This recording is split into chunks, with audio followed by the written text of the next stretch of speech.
Previously on Island Gaming with G.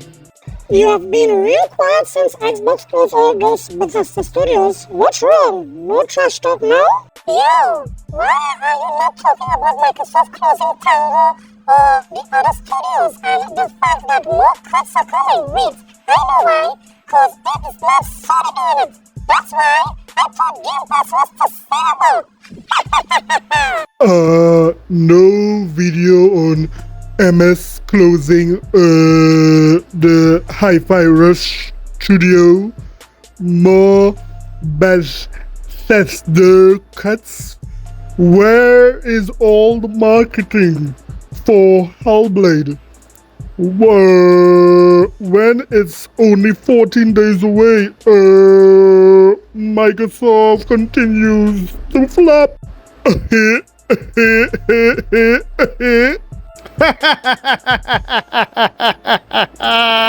You guys really need to take your time. I need to address something. I first want you guys to know this. I hate the way that you walk, the way that you talk. I hate the way that you dress. Yes, and you guys need to do something about that smell as well. Oh, you ponies want to hear what I have to say about all of this. You ponies want to hear it so badly that you're in the comment section saying, why am I so quiet? You ponies supposed to know I only do videos. You know, I do a video, I take a break, I do another video, I take a break. That's how the channel is run, man. Hold up. Today you're going to get a drop. I know for the past few days you guys have been beating in the legs of these Xbox YouTubers, these Xbox guys on Twitter. However, you guys are not going to do the same to me, because I am not like some other guys who like to look at the surface of things. I like to go a little deeper. I like not just to hang around the surface. I need to clear the surface and see what is underneath the surface, and that is exactly what I'm going to do with this whole scenario of Microsoft, closing these studios. So buckle up and buckle in, because this one is going to surprise you ponies and jabronis. So let's get it. This is a sickness. Let's get it. Before we start the video today, don't forget to hit that subscribe button, like and share for more content like this. This is just an easy way, a free way for you to support me and the content that I do. So why not hit that subscribe button today? Now let's get back to the video. First up, we have two news stories. I find the PlayStation community is very quiet about what a Digital Foundry would have said when it comes to the PlayStation 5 actually holding back gaming, holding back features from other games like VRS. Listen. Comes to light is the fact that, perhaps unfairly, the original PlayStation 5 GPU was called like RDNA 1.5.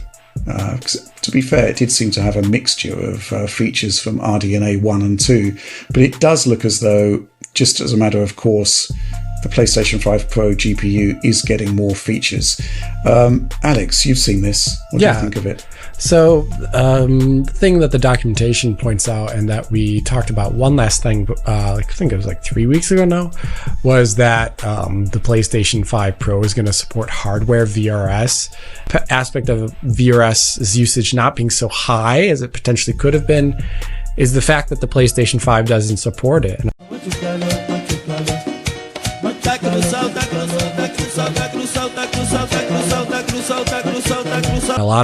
Literally, the PlayStation 5 is the de facto AAA multi-platform target. If you're looking at it, there's a lot of stuff that just goes in to make that PS5 version great.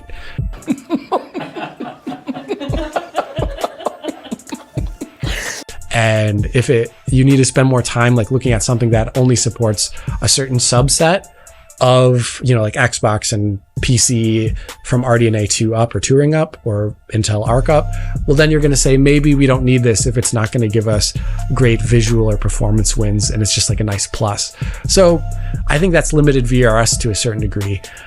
Here, now that PlayStation 5 Pro supports it, I actually do think we could see more VRS implementations in games. And there you have it. Digital Foundry is basically saying that, the PlayStation 5 was keeping back gaming because it is the market leader. When you see a multi-plat game running on the PlayStation 5, you heard what he said there. He said they would have put in so many different things to make that look like the PC version, look like the Xbox version, because they are the market leader. And these devs know that when they put their games on a PlayStation 5, they would have gotten a bigger pool of consumers. Yes, but this is the reason why we are seeing here they were saying that the PlayStation 5 have a VRS 1.5. It was not up to scratch with the Xbox Series X version or even the PC. So that is why they said they made that statement. But let me hear what you think about what Digital Foundry said here concerning the PlayStation VRS. It would be supported in the PlayStation Pro. Let me hear what you think about this. Next up, let's talk about Uncle Jim Ryan. It's been a while since we have spoken about Jim Ryan, that liar, because he's proving his namesake. He's really one of the biggest liars in the industry. You see, all through PlayStation life, all the presidents would have reported that PlayStation 2 would have sold 155 million consoles. None of them deviated from that number. All of them agreed that it sold 155 million. But it just so happened that Jim Ryan, before he takes the biggest pony, the one who caps the most, whether it be J-Dub or Red Dragon or Unleash, any one of those ponies, and ride off into the sunset, he is again coming out with some sort of stories here, some sort of fabricated news, because Jim Ryan has added 5 million to the sales of the PlayStation 2. Now he's saying that he forgot the 5 million and it's really 160 million PlayStation 2 that was sold. The lie again. Lie. Jim Ryan, you liar. All of a sudden, as Nintendo is knocking on the door of being the most consoles sold ever with the Switch, they recently reported that the Switch has sold 141 million consoles. All of a sudden, the PlayStation 2 is 160 million consoles. Yes, recently Nintendo would have given, recent sales for the Nintendo Switch, and right now the Nintendo Switch is 141 million consoles sold. So yes, it's right there. It's basically coming neck and neck with the PlayStation 2. And that is why we're seeing Sony adjusted their numbers of how many PlayStation 2 was sold. It can be coincidence that as soon as Nintendo is looking like they might pass the sales of the PlayStation 2, they adjusted the sales. But this is a game that Sony is playing, and we expect nothing less. In addition to the sales being 141 million, Nintendo did also acknowledge that there is a Switch successor in the works, and it would be revealed before the end of the fiscal year 2024. So that means between now and next year March, anytime the Switch 2 can be revealed. Most likely it might be revealed in September or November of this year. But yes, this is a big deal for all Switch fans. I can't wait to see what they will do with the new Switch and if the rumors were true. So let me hear what you think about Sony seemingly just finding 5 million consoles sold somewhere in the back, somewhere in some Excel form. What do you think about that? What do you think about the Switch 2? Let me know in the comment sections below. So now let's talk about what you all came here for. Let's talk about Xbox closing, these 4 studios from Bethesda. Let's first listen to Game Rant as they give us a brief breakdown as what transpired. Xbox shuts down 4 Bethesda studios. Years after acquiring the company, Xbox makes the decision to shut down 4 studios that fall under the Bethesda umbrella. Xbox has reportedly shut down Arcane Austin, Tango Gameworks, Alpha Dog Games, and Roundhouse Studios, with members of the latter team being folded into ZeniMax Online Studios. Layoffs have been a harsh reality of the video game industry these past couple of years, with companies of all sizes laying off significant portions of their staff or shutting down studios entirely. Xbox itself has engaged in multiple waves of layoffs this past year.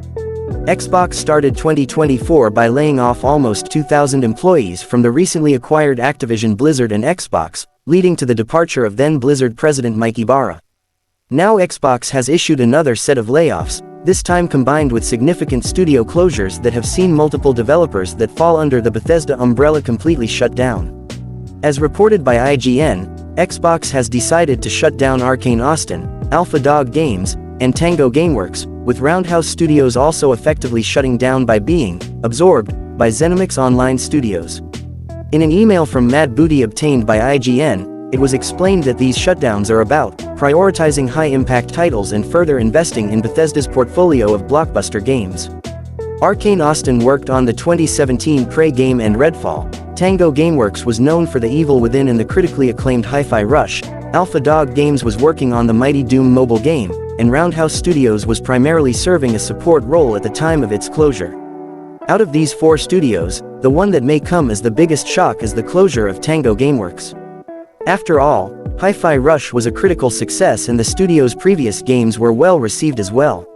Not only that, but Hi-Fi Rush was chosen as one of the first multi-platform Xbox games. It's possible Shinji Mikami's departure played a role in the decision, but that's just speculation at this time. Arcane Austin's closure comes in the wake of Redfall's disastrous launch. The co-op FPS was released to widespread negative reviews and was abandoned almost immediately after release. Prior to Redfall, Arcane Austin worked on the 2017 Prey game, which many point to as one of the most underrated games of its generation. It's unfortunate that Arcane Austin won't have the chance to redeem itself with a new project. Arcane Leon, meanwhile, remains operational and is currently working on the Blade video game in collaboration with Marvel. So there it is. This is what has transpired over the past few days. Microsoft closed down Tango Gameworks, Roundhouse Studios, Alpha Dog Games, and Arcane Austin. All 4 are no longer in existence. They are out of here. Before I give my opinion, let me just say that this is a business. This gaming for Microsoft, for Sony and Nintendo is a business. They want to see that each studio that they have stand up on their own and produce content to make the company money. I mean, if it is that a part of your business does not bring in money, then they are, entitled to close them down. Now, my opinion is this: Microsoft is making enough money to keep some of those, really good studios like Tango Gameworks. They have made so much profits the last quarter, I believe it was like $2 or $3 billion, that they could have saved, Tango Gameworks, at least for the least. But I believe ever since Shinji Mikami left, he was the mastermind behind Tango Gameworks. He's really industry veteran. He's the one who is credited for creating Resident Evil, Hi-Fi Rush, Evil Within. By him leaving Tango Gameworks, this was a big hit to Microsoft. And I'm sure he didn't leave alone. He also would have left with some of his developers that he would have worked well with. So by leaving Tango Gameworks, what motivation does Microsoft have for leaving them open, knowing fully well that the mastermind behind the studio itself left? So this is one of the main reasons as to why I believe Microsoft would have closed Tango Gameworks. Later down in the video, I'll also add another twist to this. But yes, this is my opinion. We will look and see as to why I believe that is more than meets the eye when it comes to, these closures of these studios. But let's get right into that exactly. First up, let's look at Alpha Dog Studios.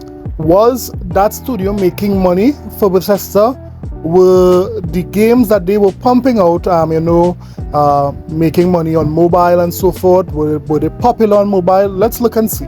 So Alpha Dogs are known for mobile games like Monstrosity, which no one basically played. This game was not popular because I'm positive most of you guys don't know about this game. And also Mighty Doom being the more popular one of the two. Now Monstrosity, we're going to forget that game.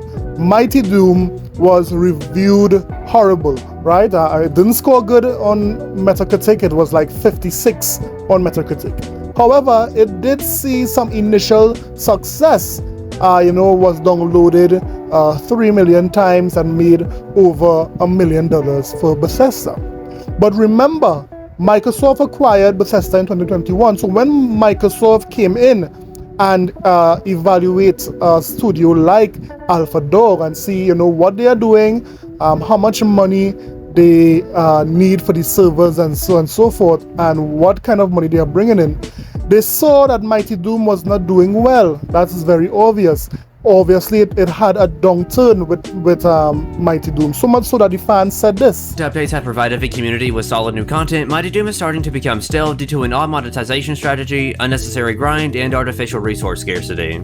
So remember, I said that this is a business, and I also said that Microsoft does have enough money to keep any studio alive. But again, this is a business. What is the number showing when we look at Alpha Dog? We are seeing that it's no longer being played by, its fans who they would have amassed when it launched. It's no longer bringing in the type of money that it used to bring in. So then why is Alpha Dog as a studio still in operation? Are they working on a big banger? If not, Microsoft saw the need to give them the axe. Next up, let's look at Arcane Austin.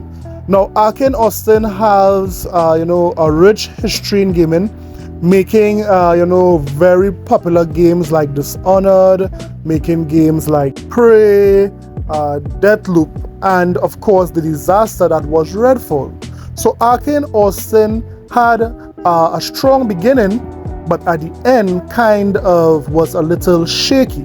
So we know that Prey and Dishonored, they are, classics for the gaming industry, but let's look at the game that came out right before Redfall. We know that Deathloop was an exclusive for the PlayStation console. Yes, it was a timed exclusive for the PlayStation. And no doubt this game was an amazing game according to the critics. It reviewed well, it scored well.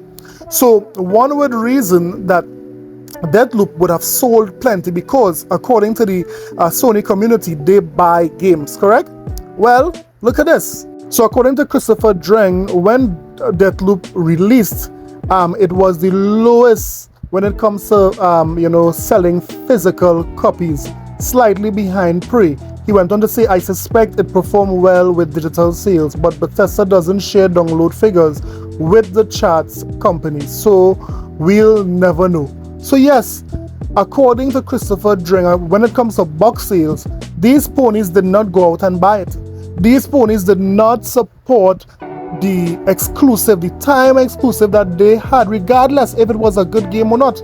This game scored in the 80s on Metacritic, but yet still, the ponies did not, support it. So if you are Microsoft coming in, looking at Arcane Austin, they saw what the sales was when it comes to Deathloop before, and now they have a disaster on their hands, which is Redfall. So Microsoft would have inherited Redfall deep into the development. They didn't have, according to them, a close hand on Redfall. But yes, this is what occurred.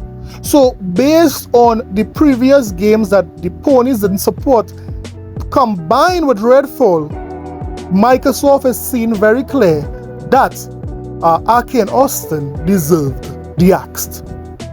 All because of Sony fans. Now let's talk about Roundhouse. Well, I know that Roundhouse has not produced a game in a very long time, and Microsoft is maybe looking at the game that they have in production now and seeing very clear that it wouldn't be a hit. It wouldn't be something that they could take and use, for their platform. So we are not going to talk much about Roundhouse. It's very clear that not producing any games in a while, and even the games that you had in the past, did not sell as much. They didn't leave like a cult classic or what have you. So in Microsoft's eyes, they too deserved the axe. And finally, let's talk about Tango Gameworks. By far, this is the studio that I believe Microsoft should have saved because of the history, because of the talent there. Now, I did mention before that one of the reasons why Microsoft might have closed the studio down is because of the creator of the studio. He left and he was an icon in the gaming industry. But besides that, he did not make the game alone. He would have had, his skilled developers, and it would have had some there. However, there is another reason as to why Microsoft would have closed Tango Gameworks, because there was another game that was timed exclusive for the PlayStation platform, and guess what game that was? Yes, Ghostwire Tokyo. The question is, did the PlayStation community go out and support this game in droves? The answer is no. This game was not supported well, and if it is you ask any pony if they bought it, I'm sure 9 out of 10 would say no, they did not buy a game like that. Now, this would have contributed to how Microsoft looks at Tango Gameworks.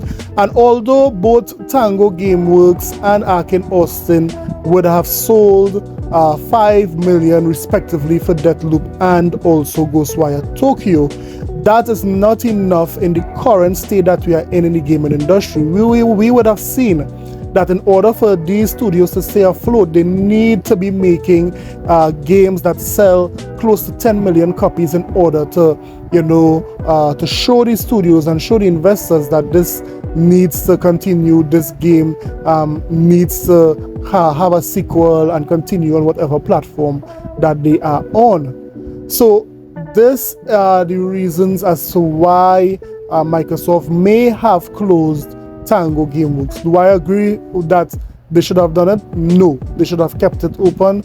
But however, because of Sony fans not buying games, this is why we are seeing that 2 out of the 4 studios that were closed was because of Sony fans. So let me hear what you think about it. In recap, we saw that Roundhouse Studio did not produce any game in some time. We also saw that Alpha Dog did not make games that made money for the company for a long period, like Genshin Impact and those other mobile games.